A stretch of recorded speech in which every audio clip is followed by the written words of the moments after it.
যেই মেয়েগুলো বলে আমার আইডিতে এত ফলোয়ার, এত লাইক, এত ভিউ হয়, তাদের উদ্দেশ্যে আমি এই কথাগুলো বলতেছি। আমি কোনো মেয়ে নই, আমার কথাগুলো যাদের ভালো লাগে তারাই লাইক করে। আমি মেয়েদের মতো নয় যে ভিডিও আপলোড করলেই বলবে ওয়াও নাইস, অনেক সুন্দর হয়েছে, আর এটা বলাতেই মেয়েরা অনেক খুশি হয়।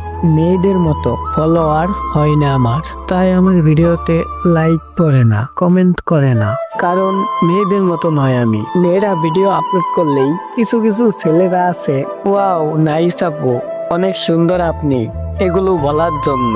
আর আমি আমার জীবনের কিছু আখ্যা দিয়ে ভিডিও বানাই, তাই আমার ভিডিওতে লাইক পড়ে না আর ফলোয়ার বাড়ে না। তো এমন কথাগুলো কেউ বলবেন না। আর আমি একটা কথা বলি আপনাদেরকে, ভাইরাল হওয়ার জন্য আমার এই লাইনগুলো নয়, আমার এই লাইনগুলো শুধু আপনাকে মনে করিয়ে দেওয়ার জন্য, অন্য কোনো কিছুর জন্যই নয়। এটা আমার প্রিয় আওরতির উদ্দেশ্যে বলা।